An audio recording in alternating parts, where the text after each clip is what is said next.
Let us move to the next subtopic of marketing, which is goods, services, and ideas. So basically in this subtopic, we'll talk about the marketing of goods, the marketing of services, and the marketing of ideas. Let's talk about the marketing of goods first. Okay, all right. Usually for the goods itself, there are tangible goods and intangible goods. Okay, so the marketing of tangible goods is obvious in our everyday life as well as the intangible goods. All right. Okay, but then intangible goods are actually the services that we provide to the customer. So let's talk about the tangible goods.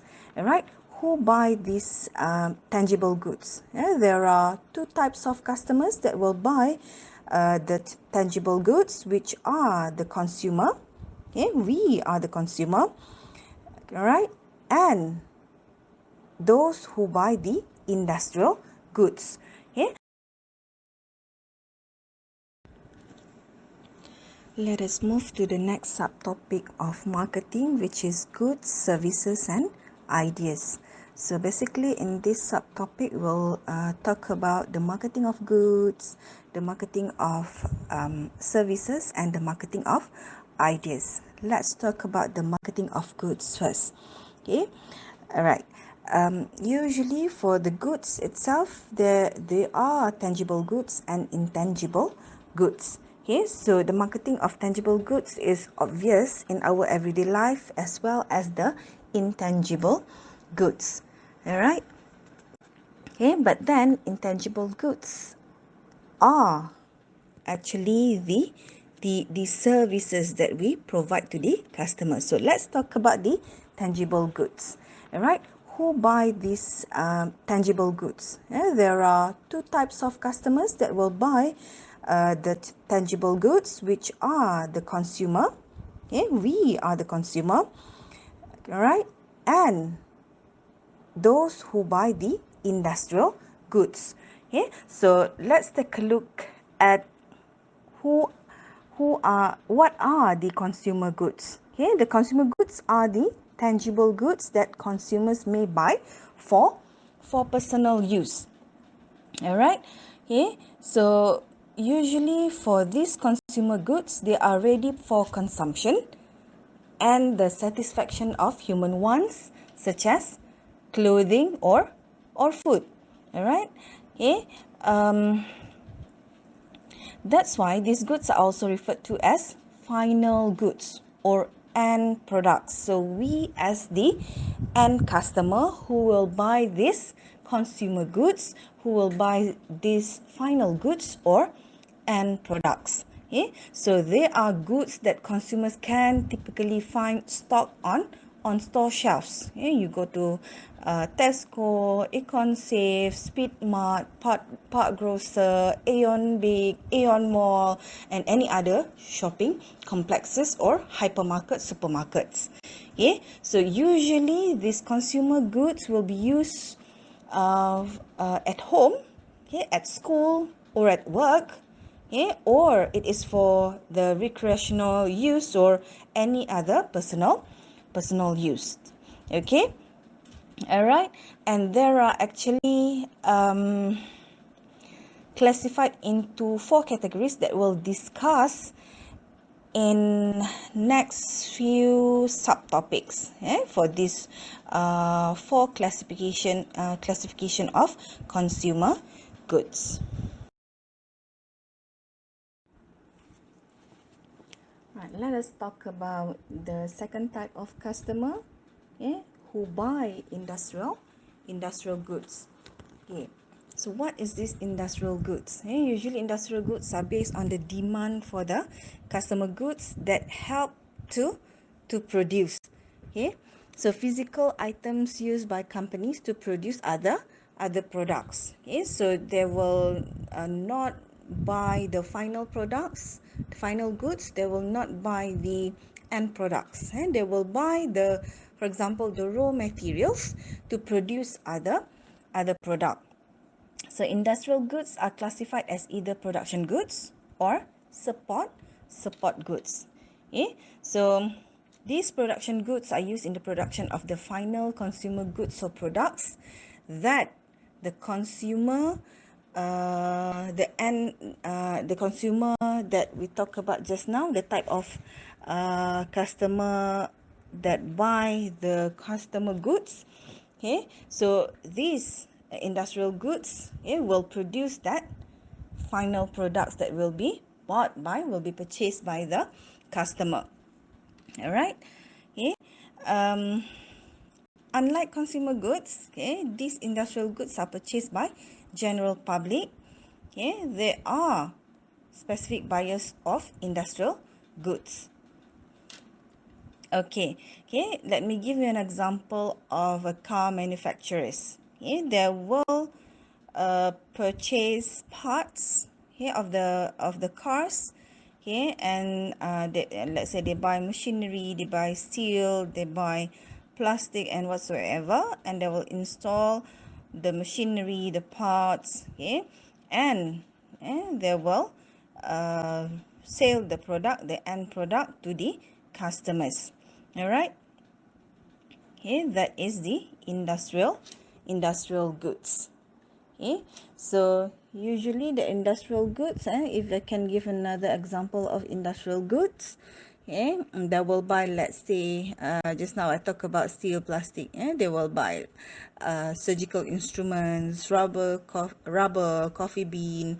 All right, let's say the bakery, they will buy flour, the ingredients to bake cakes, for example, from other manufacturing company, and then they are the one who buy the industrial goods, and from these industrial goods they will bake cakes and they will sell it to the end customer. So that is industrial goods. And for these industrial goods, we also have few characteristics for industrial goods that we'll discuss in later subtopic. Right, let's talk about the difference between consumer goods and industrial goods. This type of customer, what are the difference? Okay, firms that sell goods to consumer for personal consumption are engaged in consumer marketing, or we call it as business to customer marketing. All right. And for the industrial goods, the type of customer who buy the industrial goods, we call them as the industrial marketing, or B2B business, B2B, business to business. All right. Other differences is in terms of uh, um, buying things. All right. The volume of purchase. Buyers of industrial goods are generally limited because there are fewer consumers of these products. But for these consumer goods, they have a larger pool of buyers. Okay, so most of us are the consumer. We buy the consumer goods as compared to very limited number of customer who buy the industrial goods. And another thing is the differences in terms of the demand. Okay, industrial goods are driven by derived or indirect demand.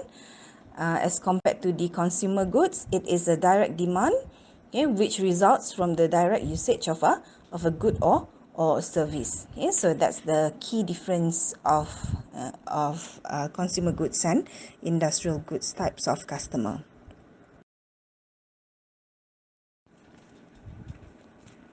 Now let us move to marketing of services, or we call it as intangible products. So products with intangible features. They don't have the physical features. Let me give you an example of intangible products: travel, freight forwarding, insurance, repair, consulting, computer software, investment banking.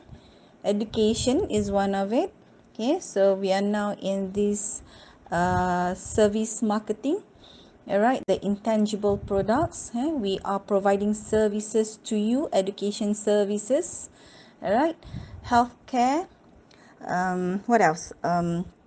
Accounting, professional advice like counseling, event management, wedding planner, all are the service marketing. All right, okay, and then what's the difference between these intangible and tangible products? All right, these intangible products, it can seldom be tried out, inspected or tested in advance. Okay, we as the prospective buyers are generally forced to depend on surrogates, on the substitutes to assess what we are going to get. All right, let's say if you want to book a hotel room. Okay, we'll just look at the gloriously glossy pictures on the website, on the let's say Traveloka, we have Kayak, we have Agoda, Booking.com, Hotel.com, and so on. All right, or we can just read the reviews from the customer. Okay, or we can ask our friends who have get the services of that particular hotel that we want to go. All right, okay. Other than that, what we can do, we can read from other materials about the hotel, the resort. All right, we can call the hotel themselves to know what are the facilities that are being provided by the hotel. As for let's say I give you another example for education industry, for education services. All right, what you will get from these education services. All right, for this education,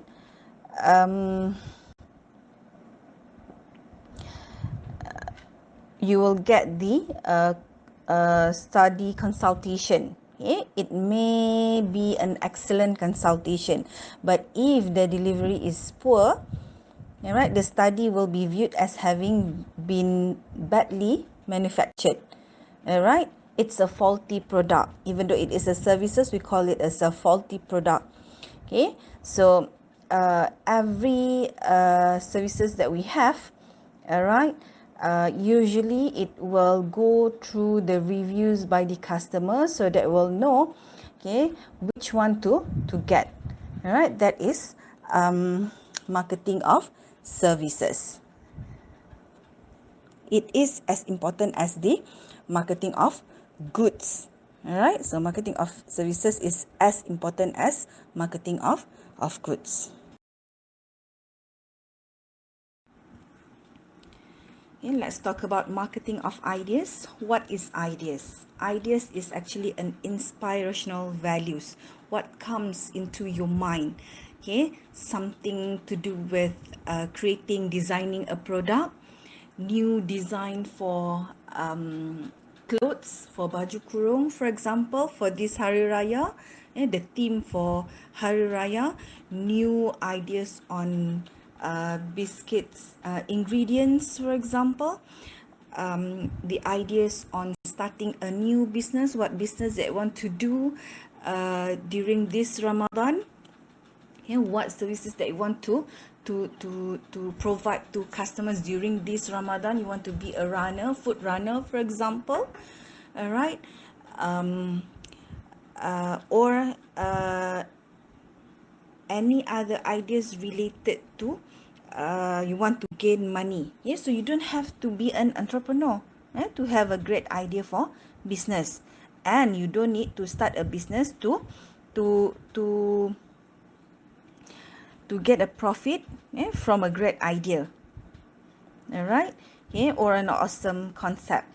For example, advertisements that stress the advantages of avoiding fast foods, that is called the idea. So we will sell this idea to the company. So some of the company, they may Okay, let's say you want to sell these ideas of avoiding fast food to a healthy food company. All right. So you are selling your ideas to these companies. Some companies, they will not create their own advertisement. Okay, they will outsource the to the advertisement company. All right. All right. For example, other example, wearing our seat belt in a car. Okay, maybe the government, okay, they will ask their own employees, or they will outsource this advertisement, wearing the seat belts to the to other company. They will outsource to other company. Other than that, texting while driving. So we need to, let's say, avoid from texting while driving. These are all the advertisement on TV. What else? Okay, idea to promote products through YouTube, for example. Okay, so this Google company, it comes into their mind to have this YouTube channel for those YouTuber to promote the ideas uh, of the users. Okay, promote the products through Facebook, all right, through Instagram, through Twitter, and currently we can promote product through TikTok. All right, so these are the ideas of marketing that the individuals did. Okay, and they will sell it to the company. All right, so if let's say you don't want to produce products, you don't want to um, uh, provide services to the customers, you just want to sell your ideas, you have so many ideas to sell to the company. All right, so you can do that as well, as a business. Yes, sometimes people, they will just come up with certain ideas and they present it in front of the companies. All right, and then the companies buy the ideas for trillion value of money. All right, so ideas is much more expensive as compared to services and products, because from that ideas, they will come up with new products or services. All right. So that is about marketing of ideas. Right, let's take a look at what is relationship marketing. What is the relationship between these two, relationship marketing and CRM?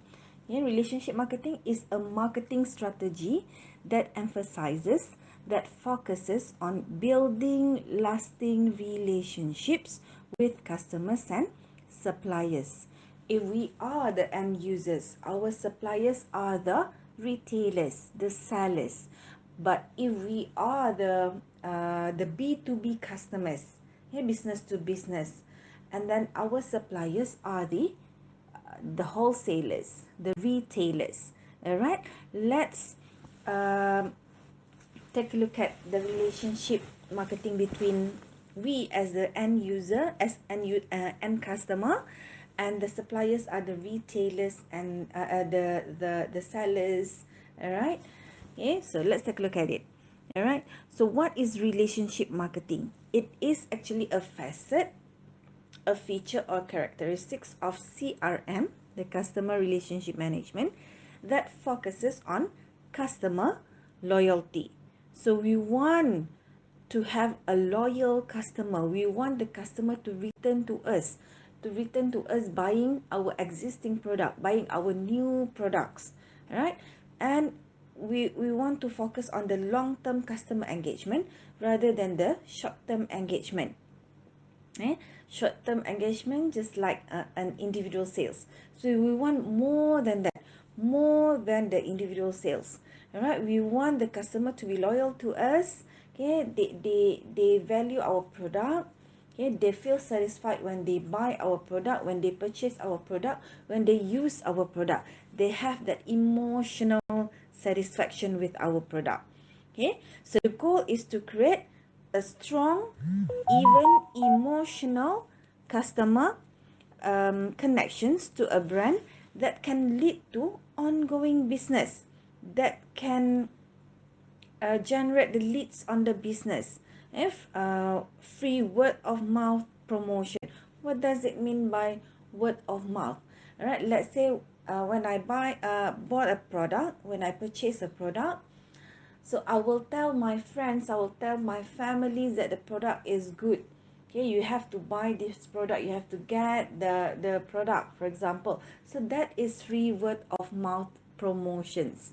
Okay, you are not being paid to promote the products, but then when you are satisfied, then you will suggest the product to your to your families, to your friends, to your neighbors, for example. Okay, so that is the free marketing for the company. All right, so that is our goal, to have this relationship marketing with our customer, with our loyal customer, with our future customer. All right, so the importance of this relationship marketing is for its ability to stay in close contact with customers. So we want to have that close relationship with our customer by understanding their needs, by understanding how they use the products and services that they have purchased, by observing their additional unmet needs.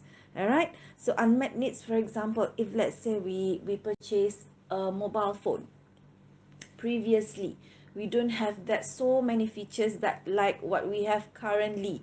All right, we have that beautify features, we have that wide lenses feature, we have that slimmer looks, even though you are 100 kgs, but then you look 50 kgs, for example. We have that feature currently because of what?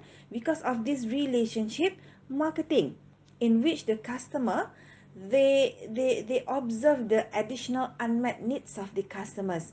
What do this customer wants? They wants to look pretty, they wants to look presentable, they want to look camera ready. You don't have to put on the makeup, to put on the lipstick, all right, and then you are ready for camera. Okay, so that is the importance of relationship marketing, knowing the needs and wants of your customer. All right, okay, so as a conclusion for this relationship marketing, it improves revenue and profitability of the companies. All right, it reduces costs as you don't need to put so much effort on marketing, on new advertisement, because of what? Because of these loyal customers, they will spread the words, okay, using the word of mouth promotions to promote your product. But yeah, it is just reducing. You still need that advertisement. You still need to market your product to those unknown customer, your future customer. All right, and then at the same time, it increase the customer loyalty because of what? Increase customer loyalty because of you have met the need and wants of the customer. Let me give an example of relationship marketing that we experience daily. One of it is the loyalty program. Have you heard on the loyalty program? And you may be one of the customer who get this loyalty program. Okay, so some of the companies, most of the companies, right, they launch this loyalty program for this relationship marketing. And they provide card rewards. All right, free coffee refills, for example, at McDonald's, at Starbucks, for example. Right, I'm not very familiar with Starbucks, but McDonald's, we have that free coffee refills. Okay, if you purchase for 10 times, for example, and you will get one free latte, for example. Right, and then what else? Credit card. Okay, they have free products, okay, that you can choose from if you are using the credit card. If you have achieved certain points, all right, you purchase the product at, let's say, Parkson, Aeon, and whatsoever, and then you collect those points, and you will get you can redeem the products when you achieve certain points. All right, or you can you will be given a price reduction for the products or services. All right. Okay, other than that,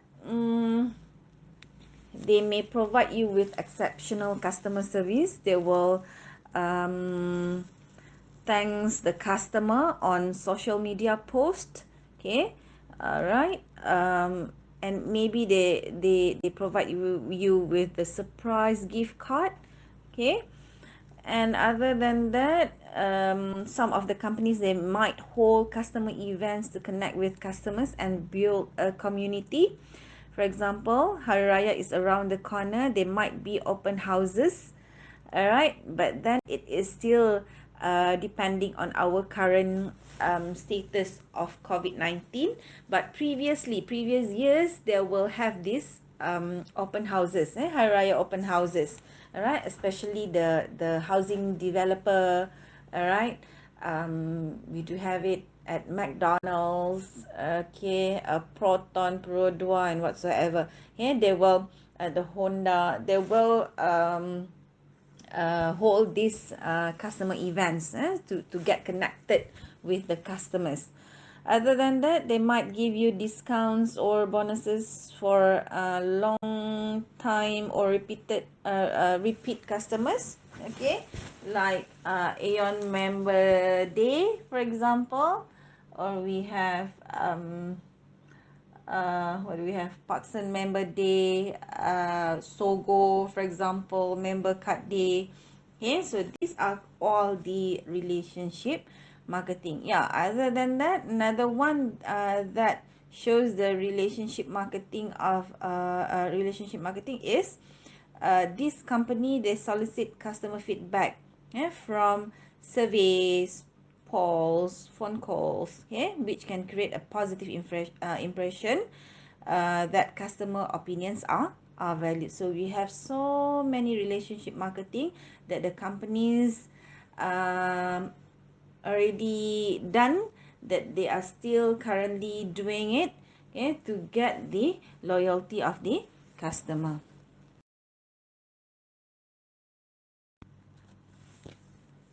Next, let us discuss on what is CRM. What's the difference between relationship marketing and CRM? Actually, relationship marketing is a characteristic of CRM. So what is CRM? Customer relationship management is actually an organized methods that a firm uses to build better information connections with clients, so that stronger company-client relationships are developed. It is actually a technology, or more than technology, for managing all the company's relationship and interaction with customers or potential customers. So it helps the companies to stay connected with customer. All right, streamline processes and improve profitability of the customer.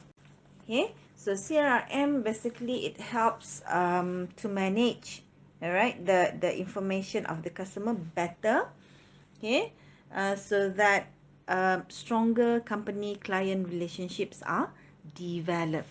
That is customer relationship management. Let me give you an example of let's say how many percentage of customers are willing to pay for more for a better customer experience. For example, let's say me myself is one of the customer who will pay more, if I will get the better experience of that particular products or services. Let's say for iron, the purpose of iron, buying an iron, the purpose of buying an iron is the same, to iron the clothes, to remove the wrinkles, for example. But then let's say I compare two iron, Philips iron, for example. one with 50 ringgit and the other one is 1,500 ringgit. So what's the difference between these two? Of course, okay, the features for 1,005 are more than the features of 50 ringgit iron. All right, I would go for 1,500 iron for those features that will save my time.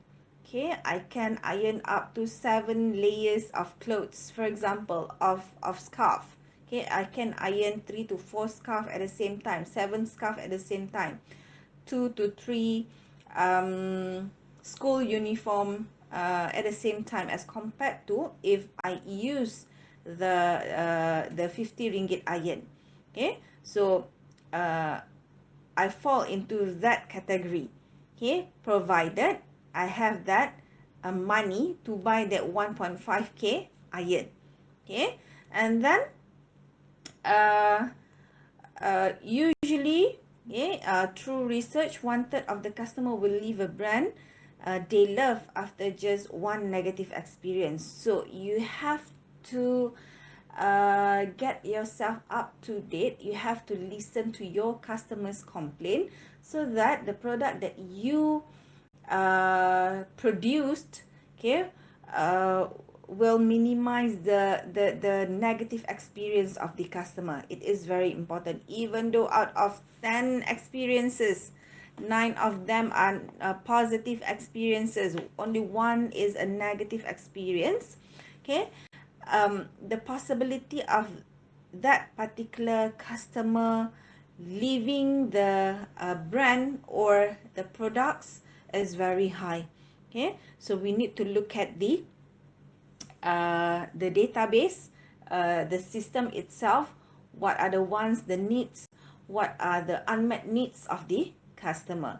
Okay, so this CRM is actually a software, a technology, or more than technology, that brings together all information from different departments in the organization, throughout the company, to give one holistic view of each customer in real time. Okay, it will brings together the information from sales department, from marketing department, from feedback department, from support department, for example. So this is a CRM. Okay, CRM is an organized method that firm uses to build better information connections with client, to have a stronger relationship. Okay, so that is CRM.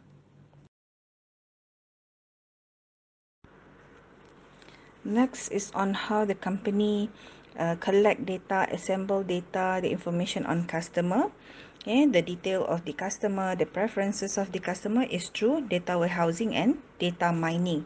So information on the customer preferences can be gathered and assembled through these two.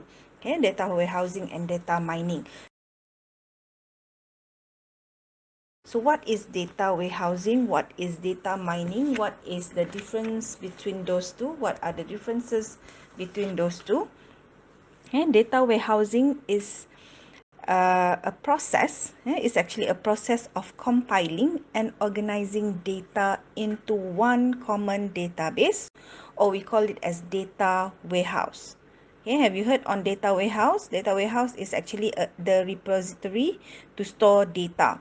As compared to data mining, it is a process. It is also a process, but it is a process of extracting meaningful data from the database that we have created earlier. Okay, in which we call it as data warehouse. All right, so data warehousing is the collection, storage and retrieval of data and in electronic files, as data mining is the application of electronic technologies for searching, sifting, and reorganizing pools of data to uncover useful information. Okay, let's take a look in detail what is data warehousing. Okay, data warehousing is compiling and storage of consumer data. So it is actually a process of compiling and organizing the data into one database. Okay, it allows marketers to extract information that enables them to find new clients. Okay, if you look at I guess I'm sure that everyone has experienced this. Yeah, when you go to hypermarket, shopping complexes, okay, you will be asked to fill up the forms. Okay, or you will need to fill up the electronic forms through tablet. Okay, so that is data warehousing. Yeah, they compile the consumer data. You need to answer few questions. Okay, it identifies the best customers, okay, of that particular product or services. Okay, and they can be posted on upcoming new product and supplied with special information. Alright, so from this data warehousing, the data that we have compiled, the data that we have stored, we know which type of customer suits this particular product or services. Okay, as compared to data mining, okay, it is also a process to extract meaningful data from the database. Okay, so it automates the massive analysis of data. It will analyze the data, which kind of customer that suits the product or services. Okay, using computer to sieve, sort, search for previously undiscovered clues about what customers look at. Okay, how do you react to, and how you might be influenced of certain product or services. Okay, so by knowing a client's preferences, you can be more effectively use the resources to better satisfy the needs and wants of the customer. So this will build a closer, stronger relationship with customer. The stronger relationship between customer and suppliers.